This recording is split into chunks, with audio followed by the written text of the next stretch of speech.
श्री शिवाय नमस्तुभ्यम। हर हर महादेव। दोस्तों, आप सभी लोग जानते हैं कि 7 अक्टूबर 2025 यानी मंगलवार को पड़ रही है अश्विन महीने की पूर्णिमा तिथि। और दोस्तों, ये वो तिथि है जो अश्विन महीने में पड़ने वाली सबसे बड़ी तिथि है, क्योंकि यह मंगलवार के दिन पड़ रही है और इसका बहुत ही बड़ा और विशेष महत्व होता है। और इस दिन स्नान दान करना बहुत ही शुभ माना जाता है। पूज्य गुरु जी ने कहा है, अगर कभी भी मौका लग जाए और अश्विन महीने की पूर्णिमा तिथि मंगलवार को पड़ जाए तो आप लोगों को 11 गेहूं के दाने वाला उपाय तो अवश्य ही करना चाहिए। इन दोनों का संयोग बहुत ही कम आता है। और दोस्तों, पूज्य गुरु जी ने अपनी शिव महापुराण की कथा में बताया है, इस दिन आपको 11 गेहूं के दाने वाला उपाय तो अवश्य ही करना चाहिए, क्योंकि ऐसा दिन पूरे साल में सिर्फ एक ही बार आता है। और दोस्तों, आप सभी लोग जानते हो कि अश्विन पूर्णिमा का अगर सबसे बड़ा कोई उपाय है तो वो 11 गेहूं के दाने वाला उपाय है। तो दोस्तों, इस पूर्णिमा के दिन आप लोगों को इस 11 गेहूं के दाने वाले उपाय को जरूर करना है। बहुत सारे लोग होंगे जिन लोगों ने इस उपाय को न किया हो, मतलब पूरा साल निकल गया और उन्होंने किसी भी दिन इस 11 गेहूं के दाने वाले उपाय को न किया हो। पर दोस्तों, आपके पास एक आखिरी मौका बचा हुआ है, जो कि 7 अक्टूबर के दिन है। इस दिन आप लोगों को इस वाले उपाय को जरूर कर लेना है। भले ही आपने पूरे साल भर इस उपाय को ना किया हो, पर अगर आपने इस अश्विन महीने में पड़ने वाली पूर्णिमा के दिन अगर इस वाले उपाय को कर लिया तो आपको इस उपाय को करने का वो फल मिलेगा जिसकी आपने कभी कल्पना भी नहीं करी होगी। इसीलिए आप लोग इस वाले उपाय को एक बार जरूर कर लेना, ताकि आप लोगों के हाथ से ये मौका ना जा सके और आपको इस उपाय को करने का फल मिल सके। दोस्तों, ये उपाय पंडित जी ने अपनी अभी की ही शिव महापुराण की कथा में बताया है। जिस उपाय को आज हम आपको बहुत अच्छे से समझाने वाले हैं। इस वीडियो को देखने के बाद इस उपाय को समझने के लिए आपको कोई और वीडियो को देखने की जरूरत नहीं पड़ेगी। तो चलिए दोस्तों, उपाय को शुरू करते हैं। देखिए, यह इस अश्विन महीने के पूर्णिमा के दिन यह इतना खास होता है, इतना महत्वपूर्ण होता है। देखा गया है कभी कभी बड़े बड़े पूजा पाठ अनुष्ठान से जो मनोकामना पूर्ण नहीं होते, वो इस अश्विन महीने के पूर्णिमा के दिन एक छोटे से उपाय करने से ही आपकी मनोकामना पूर्ण हो जाती है। और बहुत सारे लोगों ने इस उपाय को किया भी है और उनको इस उपाय को करने का फल भी जरूर मिला है। अगर आप लोग भी इस उपाय को मंगलवार पूर्णिमा के दिन करना चाहते हैं, इस उपाय को पहले अच्छे से समझ लेना, सुन लेना, उसके बाद करना। आपको इस उपाय का फल जरूर मिलेगा। और इस उपाय को कर लेने से आपके घर में चाहे किसी भी प्रकार की दुख और समस्या क्यों ना चल रही हो, आपको उसका कारण भी नहीं पता है कि भाई यह समस्या किस कारण से चल रही है। उसका कुछ भी कारण हो सकता है, जैसे पितृ दोष हो सकता है या किसी भी तरह का मंगल दोष भी हो सकता है। तो इस दिन आप लोगों को यह वाला उपाय कर लेना है। यह एक ऐसा उपाय है जिस उपाय को अगर किसी विशेष दिन पर किया जाए तो भाई उस विशेष दिन का जो है वह तो हमें मिलता ही मिलता है। पर हमने उस दिन पर इस उपाय को किया है तो हमें उससे भी बड़ा फल मिलता है, और फल बहुत जल्दी मिलता है, क्योंकि आप इस उपाय को बहुत ही बड़े और विशेष दिन पर कर रहे हो। तो चलिए अब उपाय के बारे में बात करते हैं, लेकिन उससे पहले आप लोगों को यह जानना आवश्यक है कि आखिर ये उपाय किस समय करना है, किसको करना है और कैसे करना है। तो चलिए हम आगे आपको वीडियो में एक एक करके बता देते हैं। लेकिन उससे पहले अगर आप लोग हमारे चैनल पर नए हैं तो हमारे चैनल को सब्सक्राइब कर लेना और इस वीडियो को लाइक करके कमेंट बॉक्स में श्री शिवाय नमस्तुभ्यम ओम नमः शिवाय जरूर टाइप कर देना। और अपने फायदे के लिए, गरीबी दूर करने के लिए इस वीडियो को पूरा देख कर जाना, तभी आपको लाभ की प्राप्ति होगी। यदि आज आपने वीडियो को बीच बीच में से देखा, काट काट कर देखा, तो आपको जीवन में कभी सफलता हासिल भी नहीं होगी। दोस्तों, इस 11 गेहूं के दाने वाले उपाय को हमें इस पूर्णिमा के दिन कैसे करना है, किसको करना है, किस समय करना है और कहां पर करना है, ये सारे सवालों के जवाब आपको इस वीडियो में मिल जाएंगे। और जो ये वीडियो देखेगा भाई, उसको 11 गेहूं के दाने वाला उपाय जरूर करना चाहिए, क्योंकि इस दिन एक गेहूं के दाने का भी बहुत ही बड़ा और विशेष महत्व होता है। और जब बात आ जाए 11 गेहूं के दाने की, तो ये सोने पे सुहागा वाली बात हो जाती है और ये एक बहुत ही बड़ा उपाय हो जाता है इस मंगलवार। अब हम समझते हैं इस वाले उपाय को हमें करना किस समय है। इस 11 गेहूं के दाने वाले उपाय को हमें इस मंगलवार के दिन करना किस समय है। तो देखिए, इस उपाय को करने का जो समय है वह सुबह का समय है और शाम का समय भी है। अब देखिए, यहां पर हम मुख्य रूप से सुबह का समय नहीं बोलेंगे और इस दिन प्रदोष काल के समय का बहुत महत्व होता है। बाकी अगर सुबह के समय भी करेंगे तो भी अच्छा होगा, उसमें कोई भी दिक्कत वाली बात नहीं है। तो चलिए जानते हैं इस विशेष उपाय के बारे में। लेकिन उससे पहले एक प्रार्थना, अगर आप इस चैनल पर नए हैं तो आप इस वीडियो को लाइक करें, चैनल को सब्सक्राइब करें और कमेंट बॉक्स में आप अपनी राशि या अपना नाम जरूर डाल दें, क्योंकि हम राशि से जुड़ा भाग्य भी बताते हैं और भाग्य में चल रही परेशानियों को दूर करने के लिए वह आसान से आसान उपाय भी बताते हैं। तो चलिए अब हम अपने सबसे पहले उपाय की बात कर ले। देखो, गुरुजी ने कहा है कि अगर मंगलवार के दिन अश्विन महीने की पूर्णिमा तिथि पड़ जाए तो इस दिन आपको 11 गेहूं के दाने वाला उपाय तो अवश्य ही करना चाहिए। देखो, यह उपाय यदि आपके जीवन में कर्जा बहुत अधिक है, आपके जीवन में संकट बहुत अधिक रहते हैं, आपके ऊपर बहुत अधिक विपदा आ रही है, बार बार आपको अपने व्यापार में और अपने धन में हानि देखने को मिल रही है, यानी कि आपको प्रत्येक कार्य में हानि हो रही है, तो आपको यह उपाय करना चाहिए। देखिए, इस उपाय के लिए आपको 11 गेहूं के दाने आपको लेने हैं। ठीक है, 11 दाने लेने के बाद में आपको जरूरत होगी चावल के दानों की। 11 चावल के दाने और 11 गेहूं के दाने, और चावल के दाने खंडित नहीं होने चाहिए। अब आप कहोगे भैया गेहूं कहां से लेने हैं? देखो, आपको किसी भी किराना स्टोर पर गेहूं के दाने आपको आसानी से मिल जाएंगे, जाकर ले लेना। ठीक है ना? 11 गेहूं, 11 चावल के दाने लेने हैं। साथ ही साथ आपको एक तांबे का लोटा लेना है, और उस तांबे के लोटे में आपको जल भरना है। जल आपका खुद के घर का होना चाहिए, मंदिर का नहीं होगा। अब आप ये सब सामग्री लेकर पहुंच जाओगे महादेव के शिवलिंग के पास में। शाम के टाइम पे प्रदोष काल में देखो, जब आप ये उपाय कर रहे हो तो अपना फेस रखना उत्तर दिशा, नॉर्थ डायरेक्शन की तरफ। अब यहां पर जो मैं आपको क्रम बताने जा रहा हूं ना, उस मेरे क्रम को बहुत ध्यान से सुनिए। महादेव को अगर कोई सबसे प्रिय है ना, तो उनकी सबसे छोटी पुत्री जिनका नाम है माता अशोक सुंदरी, जो आपके पास में चावल के 11 दाने हैं ना, उन चावल के 11 दानों को माता अशोक सुंदरी के स्थान पर आपको अपना नाम और गोत्र बोलते हुए समर्पित कर देने हैं, है ना? और चावल के दानों को रखने के बाद में जो आपके पास में तांबे का लोटा है ना, उस तांबे के लोटे को कहीं पे भी हम जल नहीं चढ़ेंगे। सिर्फ और सिर्फ माता पार्वती का जो हस्त कमल आपको दिख रहा है, यहीं पे गोल गोल आपको समर्पित करना है, उसी जल को, और कहीं नहीं। ना तो माता अशोक सुंदरी के स्थान पर, ना तो शिवलिंग के ऊपर, सिर्फ आपको यहाँ पे गोल गोल जलाधारी पर आपको उस जल को समर्पित करना है। अब आपके पास में बचे हुए हैं 11 गेहूं के दाने और बचे हैं। उन्हीं 11 गेहूं के दाने को आपको अपनी मनोकामना, अपने विशेष कहते हुए महादेव के शिवलिंग के ऊपर अगर आप मंगलवार के दिन प्रदोष काल में समर्पित कर देते हैं, तो आपकी जो भी मनोकामनाएं होंगी, जो भी विश होंगी, महादेव पूरी जरूर करते हैं। अन्न को समर्पण करने से, उस खासकर गेहूं को समर्पण करने से हमारी इच्छाएं पूरी होती हैं। और अगर वह दिन, तो इससे सुंदर संयोग कुछ भी नहीं हो सकता। आपकी इच्छाओं को पूरा करने के लिए बहुत स्पेशल, बहुत प्यारा सा उपाय आप सभी को जरूर करना है। ध्यान में रखिएगा, यह उपाय प्रदोष काल में करना है। देखो, गुरु जी ने कहा है भगवान शिव के शिवलिंग पर 33 कोटि देवी देवताओं का वास होता है। अगर हम शिवलिंग के सामने कुछ भी उपाय करते हैं तो हमारे सभी देवी देवता हमसे खुश हो जाते हैं। यह उपाय आपको अवश्य करना है। देखो, सुबह के टाइम नहीं कर सकते, ठीक है?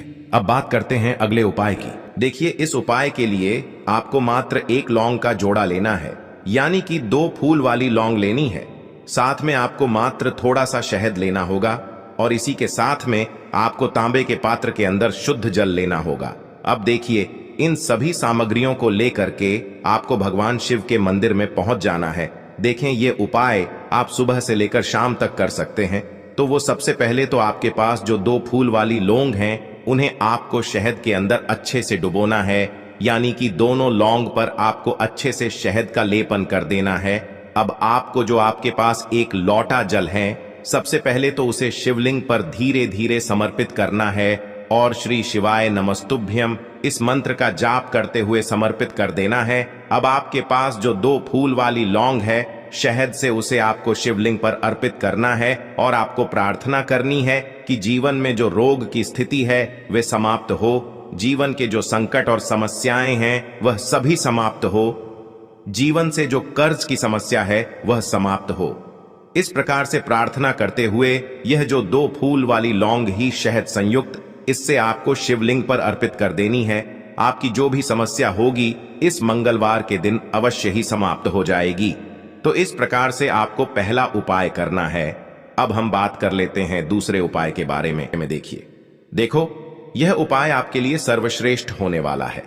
देखिए, इस उपाय के लिए आपको मात्र 5 हरे मूंग के दाने आपको साबुत लेने हैं, खंडित नहीं होने चाहिए। इस बात का ध्यान रखें। और इसी के साथ मैं आपको एक तांबे के पात्र के अंदर अपने घर से शुद्ध जल ले लेना है। अब दोस्तों, इन सभी सामग्रियों को लेकर के आपको सीधे पहुंच जाना है भगवान शिव के मंदिर में। देखिए, इस उपाय को भी आप सुबह भी कर सकते हैं और शाम के समय में भी कर सकते हैं। देखिए, भगवान शिव के मंदिर में पहुंचने के बाद आपके पास जो 5 हरे मूंग हैं, उनमें से पहला जो हरा मूंग है, आपको शिवलिंग के सामने जो नंदी महाराज होते हैं और उनका जो पैर उठा हुआ होता है, वहां पर आपको पहला हरा मूंग समर्पित कर देना है, और आपको ओम नमः शिवाय इस मंत्र का जाप कर लेना है। फिर आपको दूसरा हरा मूंग लेना है, और शिवलिंग पर जो श्री गणेश जी वाला स्थान होता है, वहां पर आपको यह दूसरा हरा मूंग समर्पित कर देना है, यानी कि शिवलिंग के सीधे तरफ आपको ये दूसरा हरा मूंग समर्पित करना है। और फिर आपको ओम नम शिवाय या फिर श्री गणेशाय नम इस मंत्र का जाप कर लेना है। तीसरा, हरा मूंग का दान आपको भगवान शिव की सबसे प्रिय पुत्री माता अशोक सुंदरी वाले स्थान पर समर्पित करना होगा।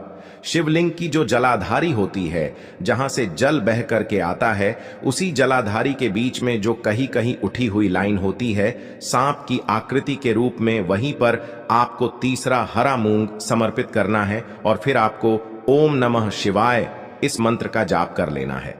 अब दोस्तों, चौथा जो हरा मूंग है उसे आपको भगवान कार्तिकेय जी का जो स्थान होता है शिवलिंग पर, वहां पर आपको ये चौथा हरा मूंग का दाना समर्पित कर देना है और आपको ओम नमः शिवाय इस मंत्र का जाप कर लेना है। अब दोस्तों, आपके पास जो पांचवा और अंतिम हरा मूंग बचा हुआ है उससे आपको उससे जल के पात्र के अंदर डाल देना है और इस हरे मूंग से युक्त जल से आपको भगवान शिव के शिवलिंग का अभिषेक कर देना है। जल आपको बिल्कुल धीरे धीरे समर्पित करते जाना है और लगातार आपको शिव महापुराण के मूल मंत्र श्री शिवाय नमस्तुभ्यम इस मंत्र का जाप करते रहना है।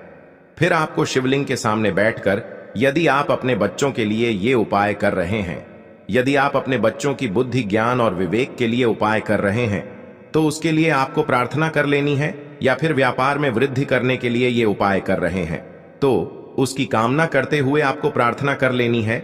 या फिर अपनी नौकरी के लिए कर रहे हैं, या फिर अपने इंटरव्यू के लिए, या फिर धन की प्राप्ति के लिए कर रहे हैं, जिस भी कामना के लिए आप उपाय कर रहे हैं उसे परिपूर्ण करने के लिए आपको महादेव से प्रार्थना कर लेनी है और फिर आपको वापस अपने घर आ जाना है। पूज्य गुरु जी ने कहा है कि जो भी व्यक्ति इस उपाय को कर लेता है तो यकीन मानिए आपके जीवन की जो सारे संकट, कष्ट और बाधाएं ही वो सभी समाप्त होंगे। अब हम बात करते हैं अगले उपाय की। इस उपाय के लिए आपको एक दीपक लेना है। दीपक आप मिट्टी का भी ले सकते हैं और शुद्ध आटा मढ़कर उसका दीपक भी आप तैयार कर सकते हैं। दीपक के अंदर गोल बाती का प्रयोग करना है और दीपक के अंदर आपको शुद्ध घी का प्रयोग करना है। इसी के साथ में आपको मात्र एक फूल वाली लौंग लेनी होगी। अब यह एक दीपक और एक फूल वाली लौंग लेकर के सीधा आपको पहुंचना होगा बरगद के वृक्ष के वहां पर। देखिए, सबसे पहले तो आपके पास जो एक फूल वाली लौंग है उससे आपको बरगद के वृक्ष की जड़ में समर्पित करना है। देखिए, अगर आपके जीवन में कोई भी बड़ा संकट आने वाला है, कोई भी बड़ा कष्ट आने वाला है, तो वह इस उपाय के माध्यम से दूर होने वाला है। महादेव की विशेष कृपा रहेगी कि जो भी संकट आपके जीवन में आने वाला होगा वह भी दूर हो जाएगा। तो आपको एक लौंग समर्पित करनी है बरगद के वृक्ष की जड़ में और वहीं पर आपको जो है गोल बाती वाला दीपक जो आप लेकर के गए हैं उससे भी वहां पर प्रज्वलित कर देना है। वटकेश्वर महादेव का स्मरण करते हुए देखिए, जब भी आपको जीवन में इस साल लगने लगे कि आपके जीवन में कुछ भी अच्छा नहीं चल रहा है, तब भी आप कोई उपाय करना है तो इस प्रकार से आपको ये उपाय करना है। अब हम जान लेते हैं चौथे विशेष उपाय के बारे में। देखें, यदि आपके विवाह में, शादी में कोई भी समस्या आ रही है, यदि आपका जो कर्ज है वह दिन पर दिन बढ़ते ही जा रहा है, तो आपको ये चमत्कारी उपाय करना चाहिए।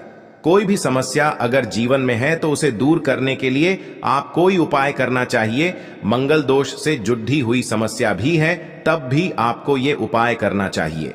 देखिए, इस उपाय के लिए आपको एक तांबे के पात्र के अंदर अपने घर से शुद्ध जल लेना है और इसी के साथ में आपको एक चुटकी लाल चंदन लेना होगा। अब आपको क्या करना है कि जो लाल चंदन आपने लिया है उसे आपको उससे जल के पात्र के अंदर डाल देना है और ये जल्द जो है आपको लाल चंदन से युक्त तैयार कर लेना है और ये लाल चंदन से युक्त जल आपको भगवान शिव के मंदिर में लेकर के पहुंचना है।